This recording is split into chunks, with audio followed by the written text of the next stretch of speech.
그럼 단절 23번에서 우리가 이제 또 얘기할 수 있는 부분이 그러면 지금 집중권과 분포권은 무엇인가? 그럼 집중권은 뭐예요? 집중권은 이제 하나에다가 계속 감은 거고 분포권은 여러 개의 자극에다가 나눠서 감은 거예요. 하나의 자극에 감으면 이게 이제 집중권이 되는 것이고 분포권은 그것을 여러 개의 자극에 나눠서 감으면 이제 분포권이 된다. 그 얘기입니다. 24번. 다음과 같은 동기발전기 운전용 전동기 효율이 0.6일 때 전동기 입력은 얼마인가? 자, 이 문제도 사실 뭐 자주 나올 수 있는 문제 형태는 아닙니다. 근데 여러분들이 이제 동기 발전기와 전동기 개념을 이해할 때 특히 이제 이 문제는 이제 주로 어디에 많이 연관되어 있냐면 가스터빈 발전기에 연관성이 많은 이제 그런 문제입니다. 우리가 동기 발전기를 이제 이용을 해가지고 발전을 할 때 원동기를 연결을 해야 되겠죠. 원동기를 화력 같은 경우는 스팀 터빈을 이제 연결을 하는 부분이고요. 그 다음에 또 수력은 뭐예요? 수력은 이제 수차, 그죠? 물이 떨어지는 위량과 낙차의 힘으로 원동기를 돌려서 결국 이제 동기 속도를 이제 맞추는데 이런 이제 수력과 화력에서는 굳이 이제 전동기가 반드시 필요하거나 그러지는 않아요. 물론 아주 이제 고정된 형태에서 약간의 힘을 이제 주기 위해서 전동기가 필요할 수도 있지만 꼭 반드시 필요한 건 아닙니다. 왜냐하면 전동기 대신에 역할을 하는 것들이 원동기이기 때문에 그 역할을 하는데 그럼 가스터빈 같은 경우는 어떻게 되는가? 가스터빈도 원동기의 힘을 이용을 해서 발전을 하죠. 가스가 터빈을 돌리는 게 이제 가스터빈이라는 얘기예요.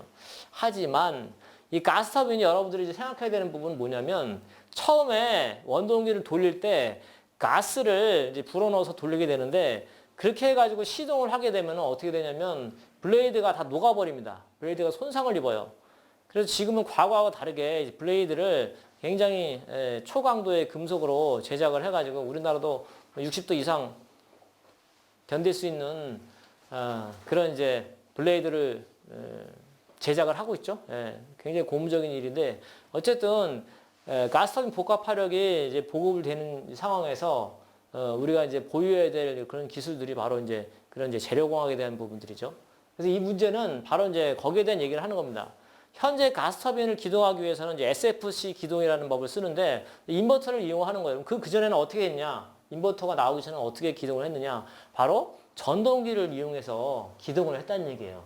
그래서 이 문제는 전동기를 이용을 해서 발전기를 돌리는 이제 그런 개념이기 때문에 바로 이제 가스터빈, 초창기 가스터빈의 이제 그런 개념으로 여러분들 생각하시면 되는데 이 문제가 이제 자주 나오는 스타일의 문제가 아니기 때문에 이제 깊은 내용까지 여러분들한테 말씀드리기 좀 그렇고 기술사 문제들 중에서도 또 어려운 부분에 속하는 이제 그런 문제이기 때문에 이 문제를 이제 내신 교수님은 이제 시대의 흐름에 맞게 이런 문제를 내신 것 같은데 자주 나오는 스타일의 문제는 아닙니다.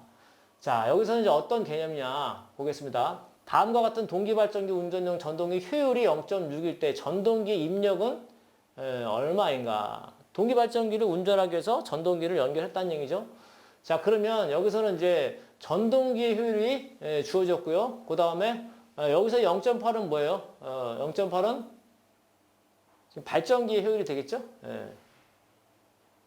그래서 지금 보시면 발전기는 지금 효율이 0.8이고 전동기는 0.6이다 이제 그런 얘기입니다. 그래서 첫 번째 발전기에 필요한 입력이 얼마인가? 발전기에 필요한 입력을 알아야지 우리가 전동기의 출력을 생각할 수가 있는 부분이고 전동기의 출력이 바로 효율을 고려하면 필요 입력이 되는 것이다. 이제 그렇게 연결이 되는 개념이다. 이제 그 얘기죠. 그래서 발전기의 필요 입력 PG는 효율 0.8분의 200 곱하기 0.6이 되더라. 그러면 여기서 왜 역률이 필요한가? 200kVA가 지금 피상전력으로 전격 출력으로 나오는 개념이에요. 그래서 역률을 써서 우리가 실제 유효전력, 발전기에 들어가는 거는 이제 유효전력이 들어간다는 얘기죠. 필요한 입력이 유효전력이기 때문에 결국은 유효전력 150kW를 우리가 구할 수가 있겠더라. 그러면 전동기 필요 입력 얼마인가? 지금 발전기의 필요 입력 자체가 뭐예요? 전동기의 출력이 되는 거예요. 그러면 전동기의 출력이 이만큼의 출력이 나오기 위해서는 얼마만큼의 입력이 필요한가? 지금 그걸 물어보는 이제 그 문제라는 얘기죠. 그래서 결국 전동기의 필요 입력을 P라고 했을 때 P는 0.6분의 PG가 돼서 250kW가 되더라. 얘기입니다. 그래서 이 문제가 이렇게 많이 어려운 문제는 아닌데 이 문제를 해석을 할 때 개념적인 부분들을 여러분들이 이제 생소할 수가 있어서 말씀을 드린 부분입니다.